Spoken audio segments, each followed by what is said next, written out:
Hey guys, what's up? It's me, Thomas. Tonight we're back here with the kill count, and tonight, well, things are about to get really weird and really gross because we got Suspiria from 1977.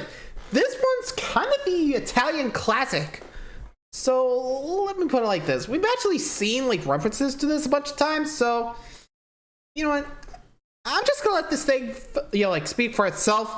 But also, this was released 4 years ago, so expect some quality dips. So. Anyway, let's take a look back at Suspiria and see what's going on in this dance academy. Be sure to like, subscribe for more. Hope you guys enjoy. Let's go.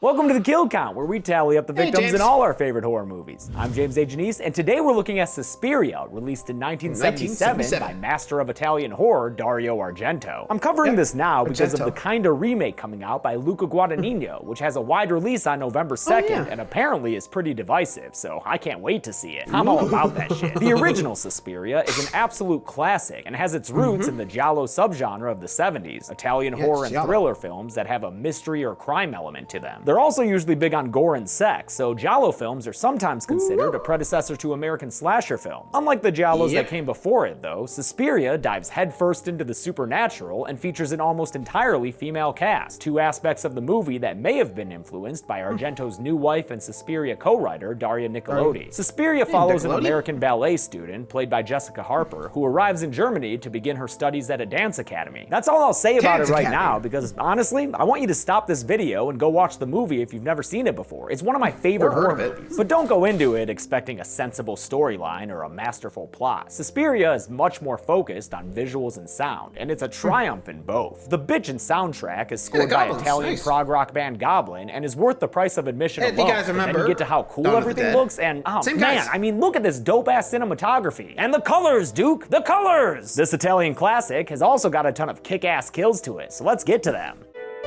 Ooh, this is gonna be juicy. So, like I said, it's been a while since I've seen this, so I don't remember exactly how this goes. So, this is gonna be interesting. So, yeah, like I said, we're going to a dance academy, and well, a little heads up, it's witches. But it's based on plot. And hey, so without any further ado, let's see what makes this Italian horror a classic. Let's begin the kills.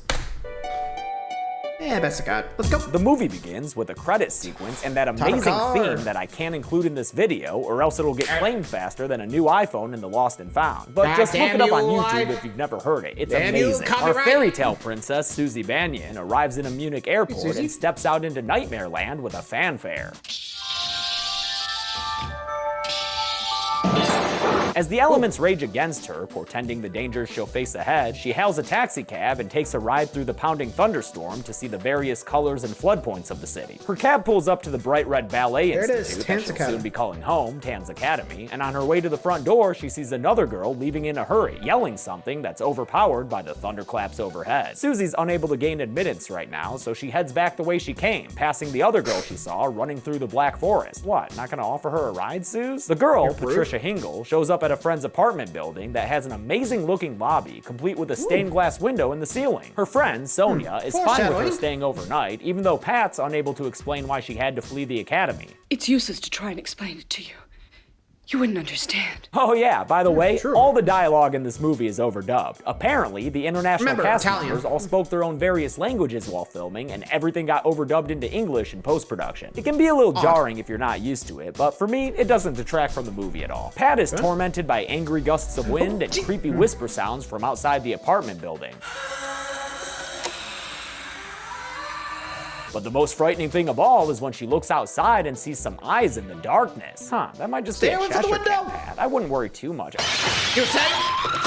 Oh shit, never mind. We've got a nasty hairy arm grabbing Pat's head and smushing it against the window. As Sonia tries to get help from her neighbors, Pat's head is shoved through the glass window, and then she gets stabbed while, what, out on a balcony? Where the fuck is she right now? I guess she's in Stab City, Stab City, because that's what keeps happening to her as she flails around inside this cage. Damn, she's like the mayor of Stab man there? down. Her murderer grabs a cable and ties it around her body, then stabs her a few more times for good measure, including, get this, straight through her exposed and beating heart. Wow, that feels like a pulsating sirloin steak. Pat's death finally comes after her head crashes through the stained glass skylight, which Sonia sees when she gets down to the lobby. Sonia, we get what's perhaps the movie's most iconic scene when Pat's body crashes through the window, the cable tied around her body coming undone just enough to hang her by the neck with. Trust me, if you were unfamiliar with this movie before, you'll now start to notice the shot of Pat's hanging body referenced all over the place. And Pat's death isn't the only one we get in this sort of cold open, because down on the ground, right near Pat's own puddle of blood, is Sonia's body, killed by the falling beams and shrapnel, with a particularly large piece of glass bifurcating her face. Fuck yeah, Giallo movies. The next day, Susie...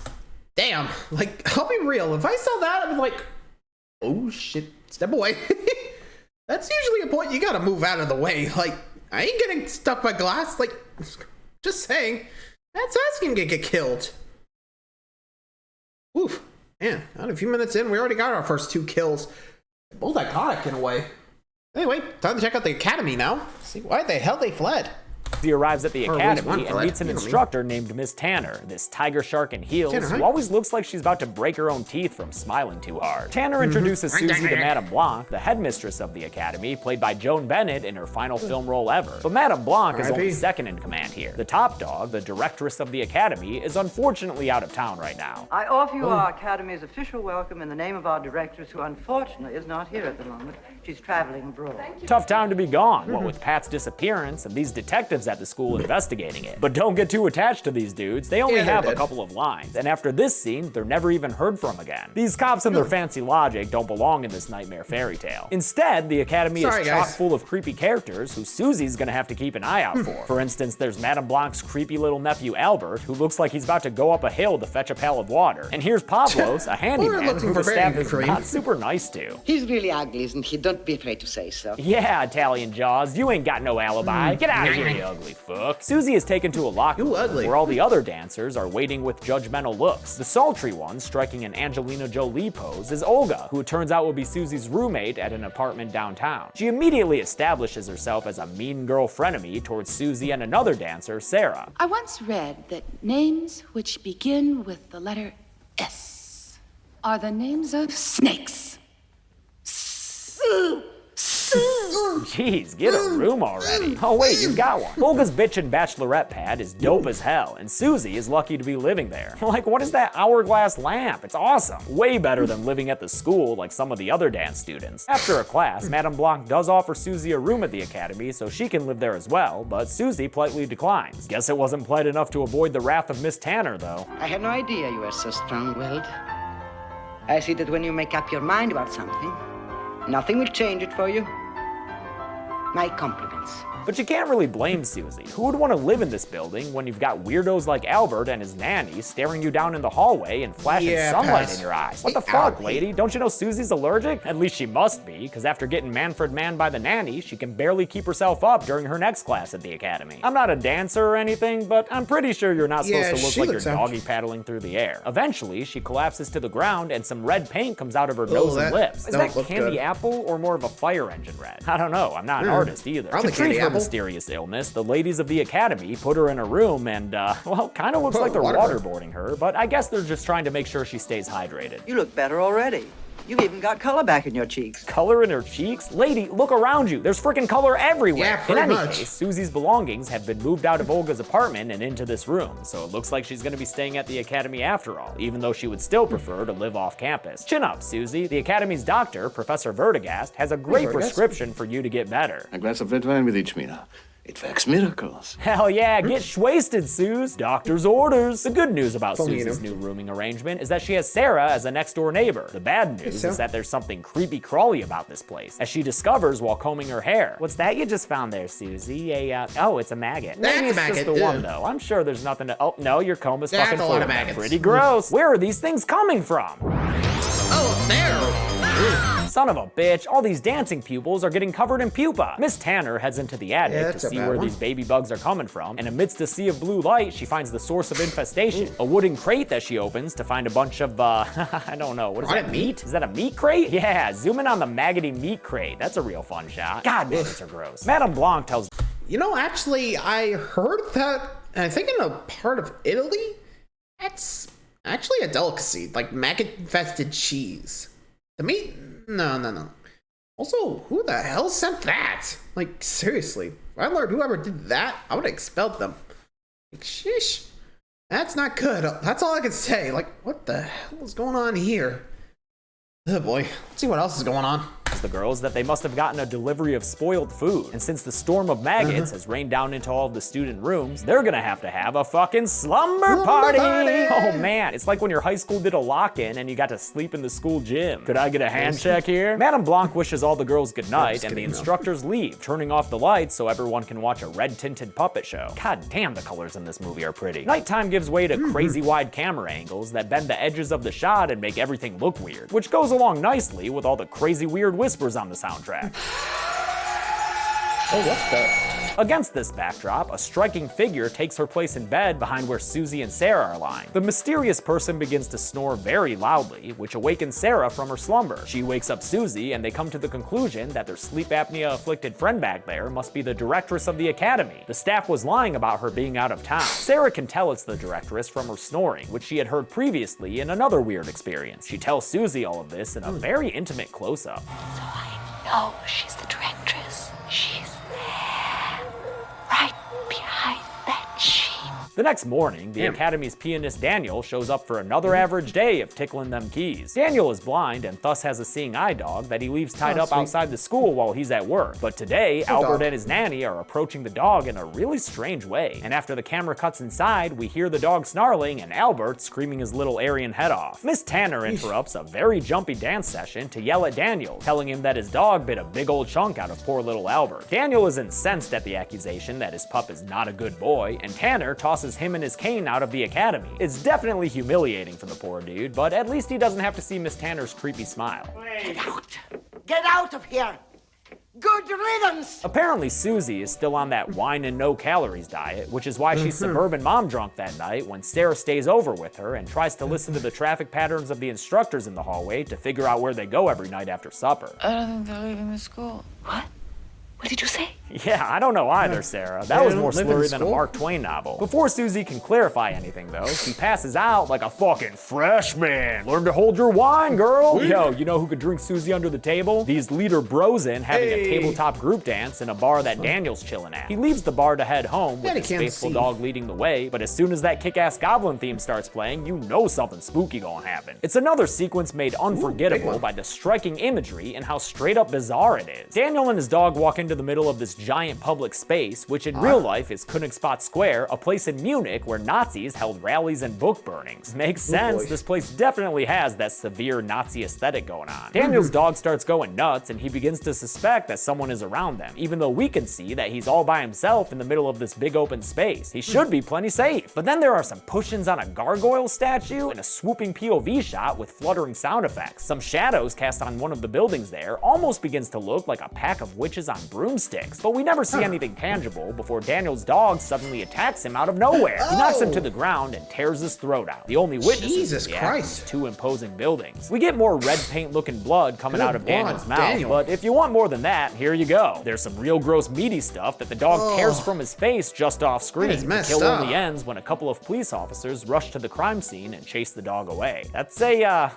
bad dog, right? Susie meets with Madame Blanc because she's weirded out by all the deaths going on, and she tells the headmistress that when she saw Pat Hingle in the rain that night, she heard her say 2 words on her way out the door. Secret and irises. Madame Blanc says she'll let the police know, but I wouldn't trust her, Suze. Ever since you got here, she's been casting dark shadows all over the place. Sarah gets upset at Susie for talking to Madame Blanc because I guess she was Pat's friend and doesn't want to be placed under suspicion. I'm not entirely sure. I'm just sitting here wondering why Susie's going swimming in a t-shirt. What, you ain't got no swimsuit, girl? The story gets away from me even further when Sarah says that she has notes that Pat left her and that she'll share them with Susie that night. But night comes and Susie's white girl wasted again. And even worse, the notes are missing from Sarah's room. Apparently someone stole them from her, and I'm still not entirely sure what those notes are all about, but at least this scene gives us our first outright indication of what's really going on. Susie, do you know anything about witches?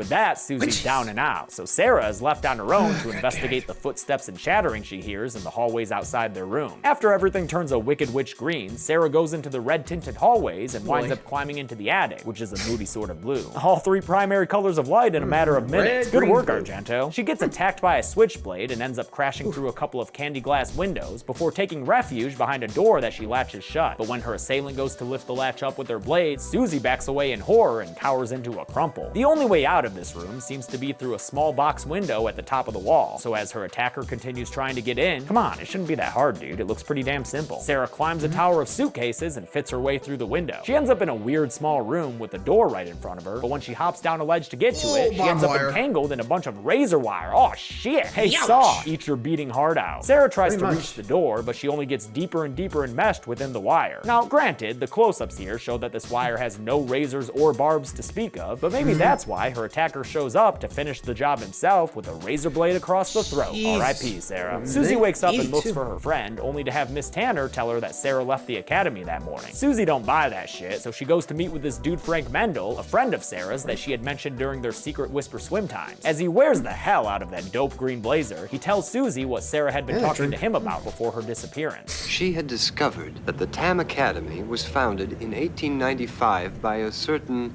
Helena Marcos, a Greek immigrant, and that the local people believed her to be a witch. Apparently, this Marcos lady, alias the Black Queen, kept getting kicked out of European countries before settling down in Munich and founding the Tanz Academy. She died in a fire in 1905, and that's about it. This scene is mostly just for exposition, and for Dario Argento to get some wicked cool shots around the BMW headquarters building. Before she leaves, though, Susie is introduced to a local witchologist, Professor Milius, who tells her all about covens, saying that if one is deprived of its leader, it becomes like a snake without a head. You know, something you can tread on. That night, full of witching suspicion, Susie takes her usual dinner into the bathroom and flushes it all down the toilet, then spills the wine into the sink where it leaves a bright, stubborn residue. She once again hears footsteps coming from the hallways, but since she isn't all wind up tonight, she's able to count what she hears in order to figure out where the instructors are all going. She creeps through the colorful hallways, counting steps like a marching band member, until she ends up in a chic little boudoir that at first appears to be a dead end. But after a closer look at her surroundings and the wallflowers over there, Susie remembers what Pat Hingle had been saying when she saw her in the rain, lit up by the taxi's one headlight. The secret I saw behind the door. 3 irises. Turn the blue one. So Susie does what the poorly dubbed lady suggested and turns the blue flower on the wall, which gains her access to a secret door. Talk about flower power. Through that door and behind some blue velvet curtains, Susie ventures deeper and deeper into the Academy's secret passageways. She eventually comes across a clandestine meeting where Madame Blanc is telling everyone around her that they need to make Susie disappear. She must vanish.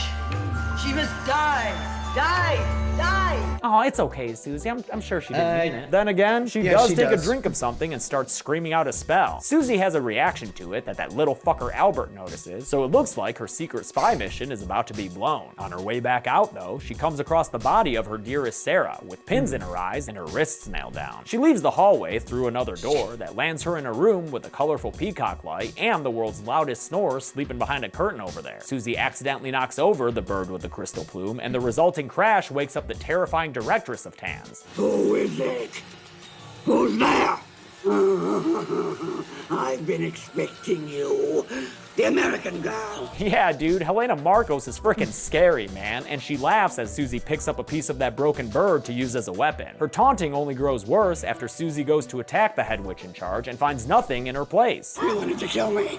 You wanted to kill me. What are you going to do now, huh? Helena's disembodied voice keeps mocking Susie as random things start to explode throughout the room. Then Susie's night gets a whole lot worse because out from behind this door comes an undead Sarah, giggling with mindless rage as blood flows from her mouth. Susie is shocked, but in a flash of lightning sees an outline of Helena Marcos sitting on the bed. She stabs at the invisible figure and the hit lands. Marcos begins to appear in all her decrepit glory as the undead Sarah fades away in a video dissolve. The now embodied Helena Marcos, who is all sorts of nasty, starts grabbing at Susie, but it's too late for the old lady. Susie drives the stiletto straight through Helena's neck, killing the Black Queen of Tanz Academy and adding another body to our humble humble kill count. Things start going crazy in the room, so Susie retreats out into the hallway. She glances back to see a room full of suffering, and I'll go ahead and count the 4 people we see in there as dead. Madame Blanc, Miss Tanner, a random woman in the background, and especially Pavlos, because he is all sorts of bloody. Stuff continues to spontaneously combust as Susie backtracks through the Academy's passageways. She finally makes it outside, straight into another thunderstorm, and leaves behind the building that's now burning on the inside. The movie ends with Susie smiling at her successful escape and a window exploding from the fire, as the score from Goblin merges with the screams of the burning witches inside. How many kills did we wind up with in our first European film on the kill count? Let's find out and get to the numbers. Susie just burnt everyone out. Oh, I got a mic. I have a mic. Don't do that. Never mind. No spin. No spin. Yeah, good call. Sorry, James. 9 people died in Suspiria, at least as far as we could tell from what we saw. And of those deaths, 7 were women, while only 2 were men, giving us an uncommon pie chart that's more than 3/4 lady victims. With a runtime of 99 minutes, we wound up with a kill on average every 11 minutes. I'll give the golden chainsaw for coolest kill to Pat Hingle. Even if you take away the crazy shot of her exposed heart getting stabbed, her body crashing through the stained glass window is the image most associated with this film, and for good reason. It's frickin' incredible. Dal Machete for lamest kill will go to the Academy staff that whipped around against a wind machine and eventually burned to death off screen. Witches burning to death. Give me something I haven't seen before. And that's it. Suspiria came out in 1977 and is a classic of the horror genre.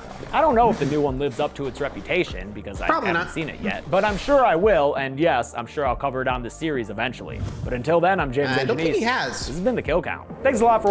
I'll have to double check, but I don't think he has, to be honest. At least from what I've seen. I don't think he's ever gotten to it. I'll double check, don't worry. But anyway, that's about it for this one. Let me know what you guys think of Suspiria. Honestly, dang, it can get creepy. Until then, thanks for watching. Adios.